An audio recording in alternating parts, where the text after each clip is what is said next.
నమస్కారం city morning bulletin కు స్వాగతం. ముందుగా ముఖ్యాంశాలు. ఇకపై టీచర్ పోస్టుల భర్తీకి ప్రతి ఏటా డిఎస్సి విద్యాశాఖపై సమీక్షలో మంత్రి లోకేష్ వెల్లడి.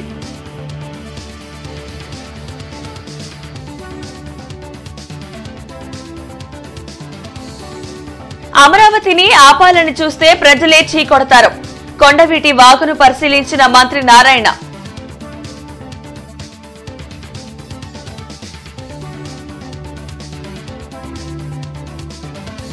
దేవుళ్లను కూడా కుటిల రాజకీయాలకు వైసీపీ వాడుకోవడం దుర్మార్గం. మండిపడ్డ మంత్రి ఆనం రామనారాయణ రెడ్డి.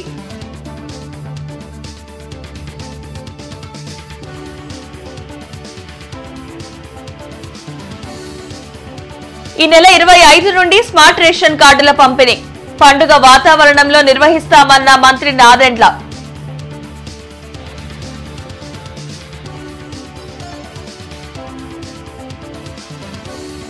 కోబాల్ట్పేటలో పోలీసుల కార్డన్ సర్చ్. పత్రాలు లేని 61 బైకులు 4 ఆటోలు సీజ్ చేసినట్లు ఎస్పీ సతీష్ కుమార్ వెల్లడి. తల్లికి వందనం పెండింగ్ దరఖాస్తులను మంత్రి నారా లోకేష్ ఆమోదించారు. ఉండవల్లిలోని క్యాంప్ కార్యాలయంలో విద్యాశాఖ ఉన్నతాధికారులతో మంత్రి నారా లోకేష్ సమీక్షించారు. గత 14 నెలల్లో విద్యా వ్యవస్థలో సమర్థవంతంగా సంస్కరణలు అమలు చేసినట్లు చెప్పారు. ఇకపై టీచర్ పోస్టుల భర్తీ కోసం ప్రతి ఏడాది డిఎస్సి నిర్వహించాలన్న ఆయన అనవసరమైన శిక్షణ కార్యక్రమాల పేరుతో టీచర్ల సమయాన్ని వృధా చేయవద్దని సూచించారు. కొండవీటి వాగు వద్ద సమస్య ఏంటో తెలుసుకోకుండా కొంతమంది కావాలనే దుష్ప్రచారం చేస్తున్నారని మంత్రి నారాయణ మండిపడ్డారు. రాజధాని అమరావతి నిర్మాణాలను ఆపాలని చూస్తే ప్రజలే చీకొడతారని చెప్పారు. నీరుకొండలో పర్యటించిన ఆయన కొండవీటి వాగును పరిశీలించారు. వెస్ట్ బైపాస్ బ్రిడ్జ్ కింద వాగు ప్రవాహానికి మట్టి అడ్డుపడ్డం వల్లే నీళ్లు వెనక్కి వచ్చాయని తెలిపారు.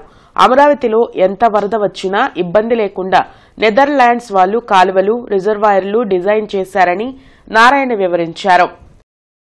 3 సంవత్సరాలు ఐకానిక్ బిల్డింగ్స్ ఎటువంటి పరిస్థితుల్లో పూర్తవుతాయి. దీని మీద దుష్ప్రచారం చేస్తూ మీరు పోతే తర్వాత ప్రజలు మిమ్మల్ని చీకొట్టుకుంటారు. ఎందుకంటే మేము ఇన్నిసార్లు చెప్తున్నాం 3 సంవత్సరాల లోపల అమరావతి కంప్లీట్ చేస్తామని. కంప్లీట్ చేస్తాం. చాలా చక్కటి ప్లాన్ ఇది. నెదర్లాండ్స్ వాళ్ళ దగ్గర డిజైన్ చేయించాం. ఇది ఈ యొక్క డ్రైన్స్. ఎందుకంటే నెదర్లాండ్స్ వాళ్ళు దీంట్లో ఎక్స్పర్ట్స్. నెదర్లాండ్స్ యొక్క సీ కంటే కూడా వాళ్ళ టౌన్ కొద్దిగా డౌన్గా ఉంటుంది అనేది ఉంది. అందువల్ల వాళ్ళ ఎక్స్పర్ట్స్ అని వాళ్ళ దగ్గర డిజైన్ చేయించాం. వాళ్ళు ఇరిగేషన్ డిపార్ట్మెంట్ అందరూ కూర్చొని యాక్చువల్గా దీన్ని చాలా చక్కగా చేశారు. వర్కులు జరిగేటప్పుడు కొద్దిగా అబ్స్ట్రక్షన్స్ ఉంటుంది. దాని మీద దుష్ప్రచారం చేస్తే రేపు ఉదయం ప్రజలు మిమ్మల్ని చీకొట్టుకుంటారు. సంఘ విద్రోహ కార్యకలాపాలకు ఎవరు పాల్పడినా కఠిన చర్యలు తప్పవని ఎస్పీ సతీష్ కుమార్ హెచ్చరించారు. పట్టాభిపురం పోలీస్ స్టేషన్ పరిధిలోని కోబాల్ట్పేటలో పోలీసులు కార్డన్ సర్చ్ ను నిర్వహించారు. గంజాయి ఫ్రీ జిల్లాగా గుంటూరును మార్చేందుకు అన్ని చర్యలు తీసుకుంటున్నట్లు జిల్లా ఎస్పీ సతీష్ కుమార్ తెలిపారు. కోబాల్ట్పేటలో కర్టన్ సర్చ్ ను నిర్వహించారు. అనుమానితులను గుర్తించడంతో పాటు రౌడీ షీటర్లు, సస్పెక్ట్ షీట్ ఉన్న వారి వివరాలను పరిశీలించారు. అలాగే ఎలాంటి డాక్యుమెంట్లు లేని 61 ద్విచక్ర వాహనాలు, 4 ఆటోలను గుర్తించి వాటిని స్వాధీనం చేసుకున్నారు. బైకులు పోయిన వారు సరైన పత్రాలు తీసుకువచ్చి పిఎస్లో చూపించి వాహనాన్ని హ్యాండ్ ఓవర్ చేసుకోవచ్చని సందర్భంగా ఎస్పీ తెలిపారు. గంజాయి అక్రమ రవాణాపై ఉక్కుపాదం మోపుతున్నామని, ఇప్పటి వరకు 34 కేసులు నమోదు చేసి 210 మంది నిందితులను అరెస్ట్ చేసినట్లు సతీష్ కుమార్ వివరించారు. ఇది ఒక కార్డనెన్స్ సర్చ్ ఆపరేషన్ అనేది ఒక కార్డనెన్స్ సర్చ్ ఆపరేషన్ మాత్రమే కాకుండా ఇక్కడ సీసీటీవీ కెమెరాస్ ఉందా లేదా అని చెప్పి అనలైజ్ చేయడం జరిగింది. ఇలాంటి వేరియస్ ఆస్పెక్ట్స్ పైన ఈరోజు కార్డనెన్స్ సర్చ్ ఆపరేషన్ చేయడం జరిగింది. ఈ కోబాల్పేట ఏరియాలో టోటలీ 2 రౌడీ షీటర్లు, 13 సస్పెక్ట్ షీట్ ఉన్నారు. వాళ్ళని కూడా చెక్ చేయడం జరిగింది. ఈ 61 బైక్లో కూడా 2 బైక్కి నంబర్ లేదు. తర్వాత రిమైనింగ్ బైక్స్కి రికార్డ్స్ ప్రాపర్గా లేకపోవడమో, లేకపోతే మనము మన బైక్ చెక్ చేయడం యాప్లో చెక్ చేస్తున్నప్పుడు దానికన్నా రికార్డ్స్ వేరే ఒకరి పైన ఉండడము, ఇలాంటి వాళ్ళన్నీ కూడా మేము సీజ్ చేయడం జరిగింది. ఒకవేళ బైక్కి ఓనర్స్ వాళ్ళ దగ్గర ప్రాపర్ డాక్యుమెంట్స్ ఉందన్నా వాళ్ళు ఎనీ టైం వాళ్ళు పోలీస్ స్టేషన్లో ఇచ్చి వాళ్ళ బైక్ని తీసుకోవచ్చు. అదర్వైజ్ ఆ బైక్ పైన మేము కేసు పెట్టేసి మేము సీజ్ చేస్తాం. అరండల్పేటలోని అష్టలక్ష్మి దేవాలయంలో శ్రావణ శుక్రవారాన్ని పురస్కరించుకుని ప్రత్యేక పూజలు జరిగాయి. సువాసినులతో కుంకుమార్చన 1108 కదంబ వృక్షాలతో విశేష పూజ నిర్వహించినట్లు ఆలయ అర్చకులు ప్రసాద్ తెలిపారు. రేపు లక్షల గాజుల మహోత్సవం పూర్ణాహుతితో గత నెల రోజులుగా చేపట్టిన శ్రావణ మాస పూజలు ముగుస్తాయని చెప్పారు.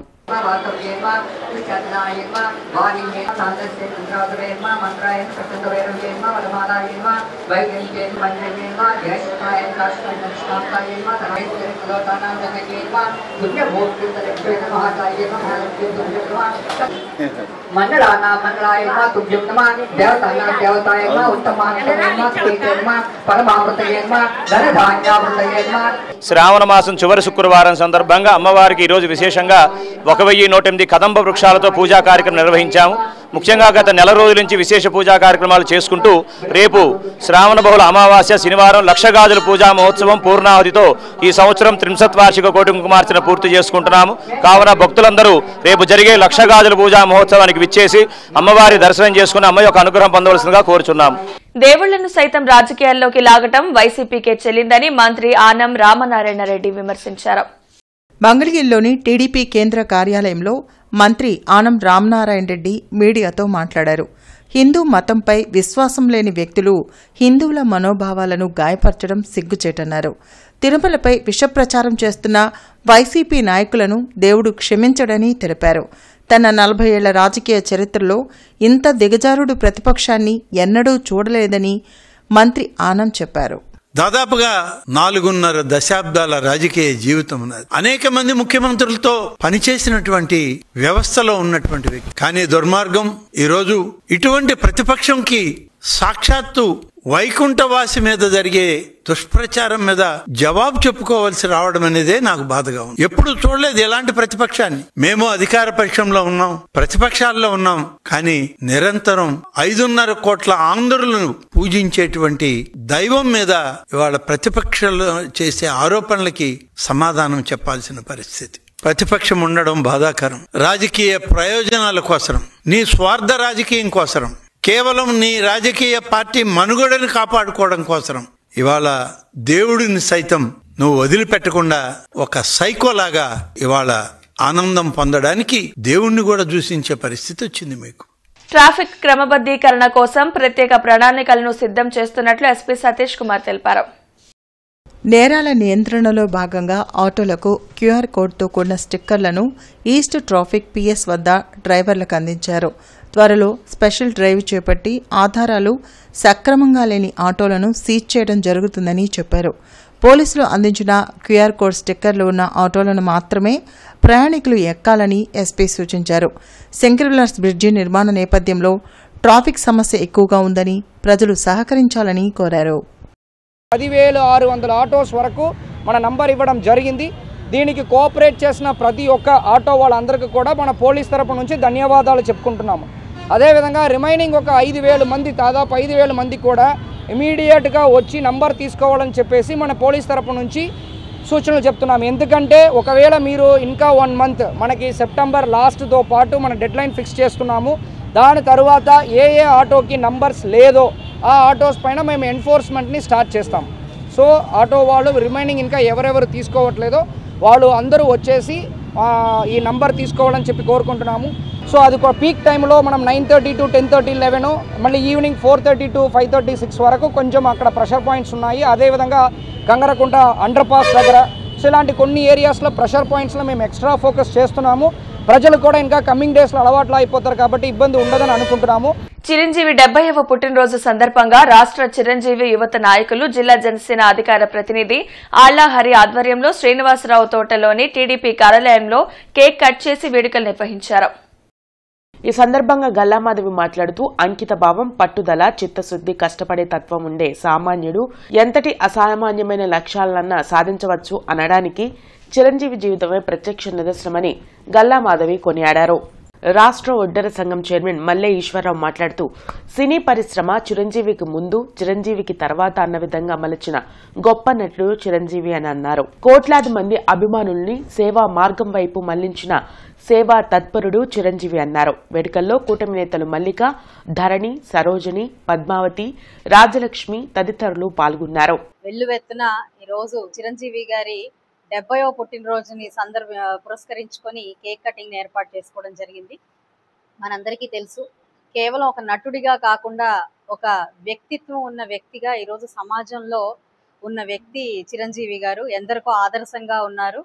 ఈ రోజుకి ఇప్పటికీ ఆయన కళ్ళల్లోనే మొత్తం అభిమానాన్ని అంతా చూపిస్తా ఈరోజు ఎంతో అశేష జనాన్ని ఆయన చుట్టూ ఉంచుకునే పరిస్థితిలోకి ఆయన తీసుకొచ్చారు అనంటే ఆయన వ్యక్తిత్వం దానికి కారణము. ఎప్పటికీ కూడా మా అందరికీ ఆదర్శప్రాయులు. ఆయన ఇంకా నిండు నూరేళ్లు ఇలాగే ఉండాలి అని చెప్పి కోరుకుంటూ మా అభిమానులందరం కూడా ఆయన యొక్క ఆయురారోగ్యాలను ఆకాంక్షిస్తూ, ఒక మనిషి పట్టుదలతో, అంకిత భావంతో, చిత్తశుద్ధితో కష్టపడితే ఎంతటి విజయాన్ని సాధించవచ్చు అనేది నిరూపణకి మెగాస్టార్ కారణం. సినీ పరిశ్రమలో ఎలాంటి అండదండలు లేకుండా స్వయం కృషితో ఎదిగినటువంటి వ్యక్తి.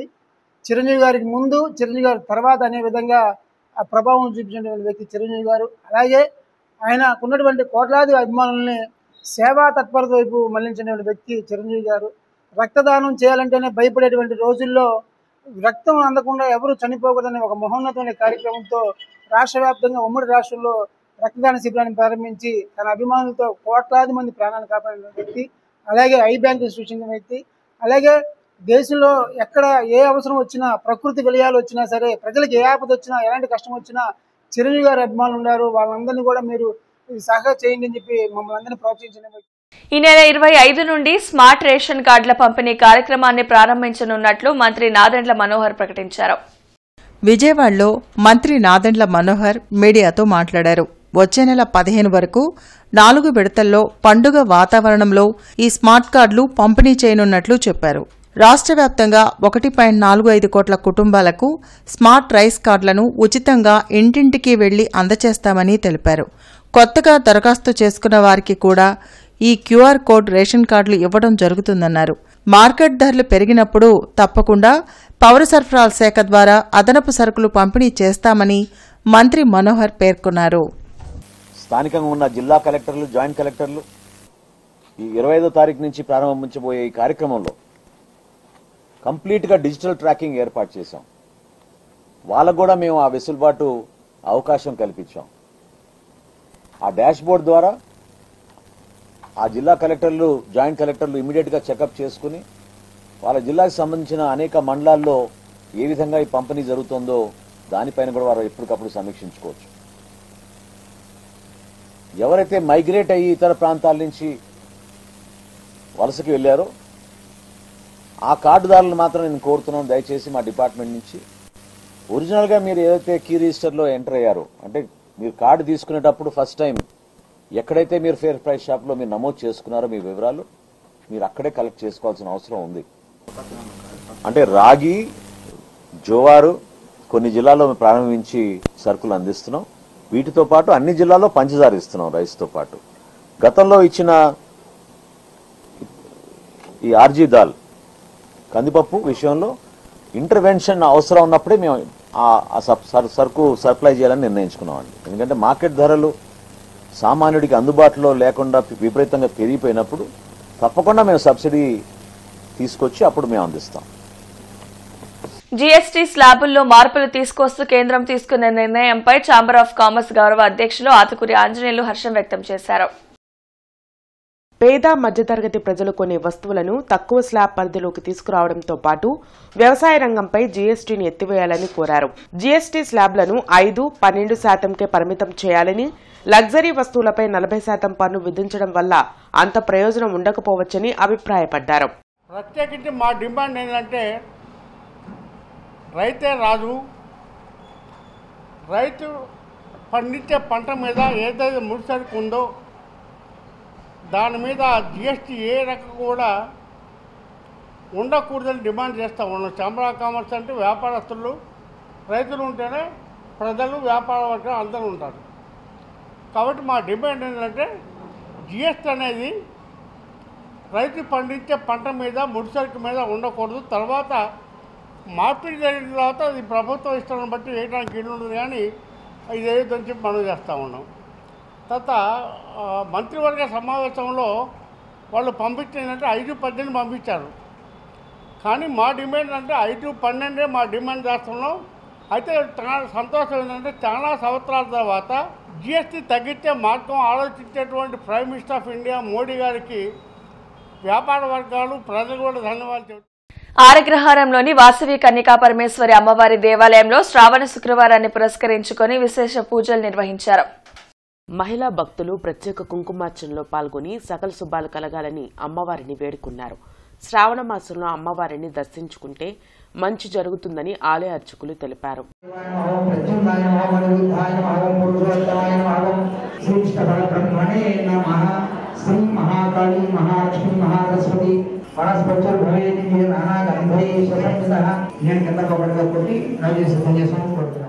శ్రావణ శుక్రవారం ఈరోజు చివరి వారం.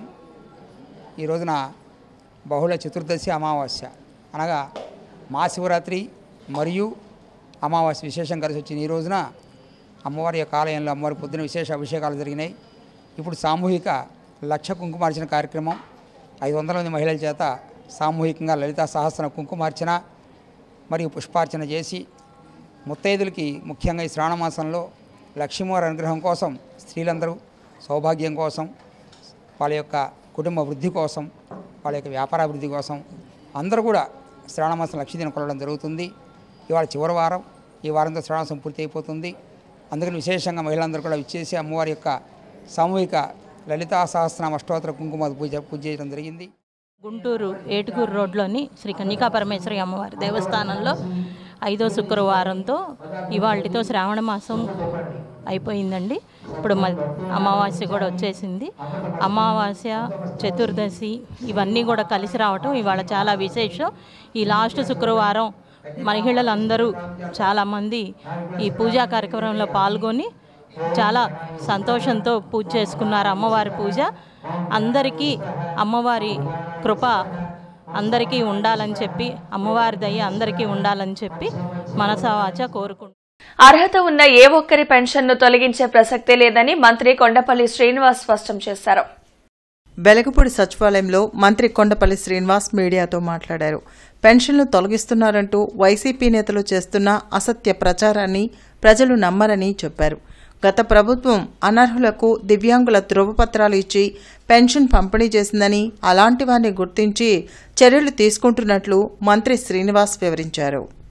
గత గవర్నమెంట్లో చాలా బోగస్ డిజేబిలిటీ సర్టిఫికేట్స్ ఇష్యూ చేశారని, దానివల్ల అనర్హులు చాలామంది డిజేబిలిటీ పెన్షన్స్ తీసుకుంటున్నారనే విషయము వెలుగులోకి వచ్చింది. అప్పుడు గౌరవ ముఖ్యమంత్రి గారు ఇది ఎంతవరకు కరెక్ట్ అన్నది ఒక విశ్లేషణ చేయమంటే, మేము చూసింది ఏంటంటే వికలాంగుల పెన్షను గత 5 సంవత్సరాల్లో సుమారు 2,07,000 మంది కొత్త మందికి ఇవ్వడం జరిగింది. అంతకుముందు ఉన్నటువంటి నెంబరు 6 లక్షలు. అంటే 15 సంవత్సరాలుగా 6 లక్షలు ఉంటే కేవలం 5 సంవత్సరాల్లోనే 2,10,000 పెన్షన్స్ కొత్తగా ఇవ్వడం జరిగింది. ఎందుకు అలాగ ఇవ్వడం జరిగింది అనేది విశ్లేషణ చేయగా, చాలా అనర్హులకి గత పరిపాలనలో అనర్హులకి చాలామందికి పెన్షన్స్, వికలాంగుల పెన్షన్ సర్టిఫికేట్స్ ఇవ్వడం జరిగిందనేది వెలుగులోకి రాగా మేము ప్రముఖ సినీ హీరో పద్మభూషణ్ చిరంజీవి 70వ జన్మదిన వేడుకలు గుజ్జనగుంట్ల శ్రీ విఘ్నేశ్వర డ్రామా కంపెనీలో జరిగాయి. వీరెళ్ల శివనాగేశ్వరరావు ఆధ్వర్యంలో సంబరాలు జరిపారు. మెగాస్టార్ చిరంజీవి తన అభిమానులను సామాజిక సేవ వైపు కూడా మళ్లించారని వీరెళ్ల శివనాగేశ్వరరావు తెలిపారు. ఎంత ఎదిగినా ఒదిగుండే మనస్తత్వం కలిగిన చిరంజీవిని అందరూ ఆదర్శంగా తీసుకోవాలన్నారు. 70వ జన్మదిన వేడుకల సందర్భంగా కేక్ కట్ చేసి సంబరాలను జరిపారు. కార్యక్రమంలో అమ్మ శ్రీనివాస్ నాయుడు, వీరయ్య, శేఖర్ బాబు, శ్రీనివాస్ తదితరులు పాల్గొన్నారు. కొంతమంది కారణ జన్మలు నాకు తెలిసి నెల్సన్ మండే గారు కానీ, మదర్ తెరీసా గారు కానీ, అదేవిధంగా చిరంజీవి గారు కానీ ఈ రోజున అంత గొప్ప పేరు ప్రఖ్యాతులు తెచ్చుకోవటం అనేది నిజంగా వారు అంజనాదేవి గారు ముగ్గురిని త్రిమూర్తులను కన్నది. పవన్ కళ్యాణ్ గారిని, నాగేంద్రబాబు గారిని, చిరంజీవి గారిని, వారి యొక్క మా అందరి ఆశీస్సులు వాళ్ళ కుటుంబానికి వెలవేలా ఉంటుందని మనస్ఫూర్తిగా కోరుకుంటూ జై చిరంజీవ.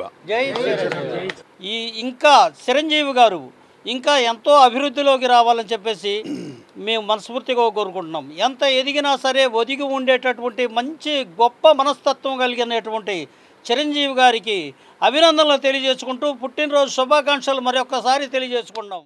మెగాస్టార్ చిరంజీవి జన్మదినాన్ని పురస్కరించుకుని అర్బన్ తెలుగుదేశం పార్టీ కార్యాలయంలో సంబరాలు జరిపారు. ఈ సందర్భంగా పార్టీ శ్రేణులు కేక్ కట్ చేశారు. ఈ సందర్భంగా నాయకులు డేగెల ప్రభాకర్ మాట్లాడుతూ సుప్రీం హీరో చిరంజీవి అత్యున్నత శిఖరాలు అధిరోహించాలని ఆకాంక్షించారు. ఈ కార్యక్రమంలో ఎర్రగోపు నాగేశ్వరరావు, రాఘవ సదాశివరావు, చెన్నంశెట్టి చక్రపాణి, రమేష్, మేకల బాబురావు మరియు కూటమి నాయకులు పాల్గొన్నారు. చిరంజీవి గారి వ్యక్తిత్వం, చిరంజీవి గారి లాగా ప్రతి మనిషి ఎదగాలని చెప్పేసి, కష్టం పడితే మనిషి ఎంతటోడైనా అవుతాడని చెప్పేసి చిరంజీవి ఇప్పుడున్న యువతకి ఒక రోల్ మోడల్ అటువంటి. ఈ రోజున ప్రతి ఒక్కరు కూడా చిరంజీవి చేసినటువంటి సేవా కార్యక్రమాలు, బ్లడ్ బ్యాంక్ కానీ అనేక సేవా కార్యక్రమాలు వాళ్ళు పాల్గొంటూ అతను కష్టపడి ఒక ఆయన నేను ఒక్కడే ఏదో చేసుకున్నాను నా కొడుకు నేననే కాకుండా అప్పజల పిల్లలు కానీ అన్నదమ్ములను కానీ వాళ్ళ కుటుంబ సభ్యులను కానీ ఎవరైనా అదేవిధంగా ఫిలిం ఇండస్ట్రీలో ఒక రోల్ మోడల్గా తయారైనటువంటి గొప్ప వ్యక్తి మెగాస్టార్ చిరంజీవి గారు అనేది అది మనందరం కూడా గర్వకారణం అనేది నేను మనస్ఫూర్తిగా వారిని చాలా గౌరవిస్తున్నాను. అదేవిధంగా వారి ముందు కూడా ఎన్నో ఐడీబీఐ బ్యాంకు పలు సేవా కార్యక్రమాలు కొనసాగిస్తోంది. ఈ నేపథ్యంలో జలగం రామారావు స్కూల్కు పలు పరికరాలు అందించింది. కొత్తపేటలోని జలగం రామారావు మున్సిపల్ కార్పొరేషన్ ఉన్నత పాఠశాలకు ఐడీబీఐ బ్యాంక్ ఆధ్వర్యంలో 1,75,000 విలువ గల సీసీటీవీ కెమెరాలు, smart TV, office furniture, printer, 20 కుర్చీలు, ఎలక్ట్రానిక్ బెల్ తదితర వస్తువులను పాఠశాలకు అందజేశారు. IDBI bank manager R Saikrishna మాట్లాడుతూ విద్యార్థులు ఉన్నత లక్ష్యాలతో నిరంతరం శ్రమించి ఉద్యోగ ఉపాధి అవకాశాలను అందిపుచ్చుకోవాలని సూచించారు. కార్యక్రమంలో 6వ division corporator Poturaju Samata, deputy general manager K Vijay Kumar, branch manager EV Somasundar, పాఠశాల HM N Venugopalarao, SMC chairman SK Farhana తదితరులు పాల్గొన్నారు. లాస్ట్ ఇయర్ నుంచి మనం ప్రతి స్కూల్లోన దిస్ ఈజ్ నాట్ ఓన్లీ ఇక్కడ కాదు, ఆంధ్రాలో కాదు, తెలంగాణలో కాదు, ఆల్ ఇండియాలో we're doing this CSR activity. మేమే ప్రతి బ్రాంచ్కి అటాచ్ అయిన స్కూలు, ఎనీ స్కూలు బ్రాంచ్కి వెళ్ళి అడిగి, మేమే వెళ్ళి స్కూల్ దగ్గరికి వెళ్ళి దేర్ రిక్వైర్మెంట్ అడిగేసి మనం అది సిఎస్ఆర్ యాక్టివిటీ చేస్తున్నాం. లాస్ట్ ఇయర్ ఓన్లీ ఆంధ్రప్రదేశ్లో వీ హ్యావ్ డన్ ఆల్మోస్ట్ 126 స్కూల్స్లో చేసాం. ఆల్మోస్ట్ 88 lakhs వరకు ఖర్చు పెట్టాం. Actually this was appreciated by even top management, even అందరూ అప్రిషియేట్ చేశారు. And same thing this year also మేము చేస్తున్నాం. చేసి ఆల్మోస్ట్ దిస్ ఇయర్ కూడా సేమ్. దిస్ ఇయర్లో in addition to schools what you have done, we have done for hospitals also. Hospitals అంటే all are government hospitals. Anyway that is part of CSR. Line maintenance కారణంగా ఈ రోజు ఉదయం 8:30 గంటల నుండి 1 గంట వరకు పటాభిపురం, లక్ష్మీపురం, రామన్నపేట తదితర ఏరియాల్లో విద్యుత్ సరఫరాకు అంతరాయం కలుగుతుందని డీఈ గురవయ్య తెలిపారు. కావున వినియోగదారులందరూ వారికి సహకరించవలసిందిగా కోరారు. ఈ వార్త ఇంతటితో సమాప్తం. నమస్కారం.